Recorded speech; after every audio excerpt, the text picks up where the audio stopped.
বৈষম্যবিরোধী ছাত্র আন্দোলনের একজন সাবেক সদস্য ফাহিম সে আহত হয়েছিল। তার জন্যই হচ্ছে বৈষম্যবিরোধী ছাত্র আন্দোলনের কিছু ছাত্র তারা এখানে একটা সমাবেশ করার কথা বলেছে এবং অন্য একটা পার্টি আমরা তাদের নাম পাইনি। তো আমরা যখন শুনছি দুই পক্ষ এখানে হচ্ছে সমাবেশ করবে কিংবা মিছিল করবে, এখানে কিন্তু প্রশাসনের পক্ষ থেকে নির্বাহী ম্যাজিস্ট্রেটের পক্ষ থেকে কিন্তু 144 ধারা জারি করা হয়েছে।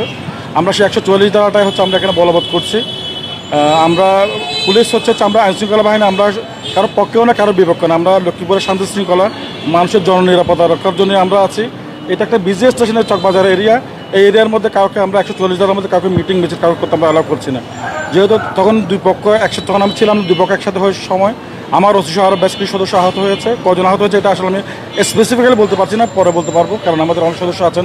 কারণ আমরা পুলিশ লাইন থেকে পুলিশ এসেছে, আমাদের ডিবির পুলিশ আছে, আমাদের পুলিশ আমাদের সদর থানার পুলিশ সদস্যরা আছে, পুলিশ অফিসের সদস্যরা আছে। আমরা অনেক সদস্য এখানে কাজ করছে। কয়জন আহত হয়েছে সেটা আমরা পরে জানাতে পারবো। আপাতত কোনো ধরনের সমস্যা নেই, দুই পক্ষকে আমরা ডিসপাস করে দিয়েছি, দুই পক্ষ দুই দিকে চলে গিয়েছে, কোনো ধরনের আটক নেই। আমরা নিরাপত্তার সাথে কয়েকজনকে সরিয়ে দিয়েছি এবং এই দুর্ঘটনার মধ্যে যদি কোনো সাংবাদিক যদি কোনো আহত হয়ে থাকে সেজন্য আমরা দুঃখ প্রকাশ করছি। কারণ এই গণ্ডগোলের মধ্যে আসলে হচ্ছে কে সাংবাদিক যদি অনেকের হাতে হচ্ছে আপনার বোম আছে কিংবা হচ্ছে কারো যদি গলায় এরকম আইডি কার্ড থাকে তাহলে বোঝা যাচ্ছে উনি সাংবাদিক।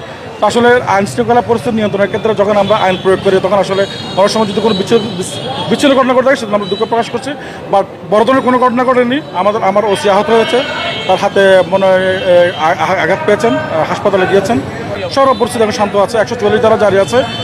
আপনারা দেখেছেন আমরা সকল দোকানপাট বন্ধ করে দিয়েছি, সকল মার্কেট বন্ধ করে দিয়েছি। আমরা জনগণকে এবং মসজিদের মধ্যে আমি নামাজের পরপরই আছি, আমি সকল মুসল্লিকে অনুরোধ করেছি তারা যেন হচ্ছে নামাজের পরে চলে যান। আপনারা দেখতে পাচ্ছেন মসজিদ কিন্তু ফাঁকা আছে, মসজিদ থেকে লোকজন আমাদের কথা শুনেছে। মানুষ তো শান্তিপ্রিয় মানুষ, লক্ষ্মীপুরের মানুষ শান্তিপ্রিয় মানুষ। লক্ষ্মীপুরের মানুষ হচ্ছে কথা শুনে। কয়েকজন বিশৃঙ্খল মানুষের জন্য, অশান্ত মানুষের জন্য আমরা এই শান্ত শহরকে অশান্ত হতে দেবো না।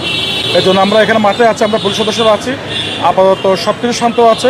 আমরা আশা করছি পরিস্থিতি আর কোনো ধরনের বিশৃঙ্খল পরিস্থিতি সৃষ্টি হবে।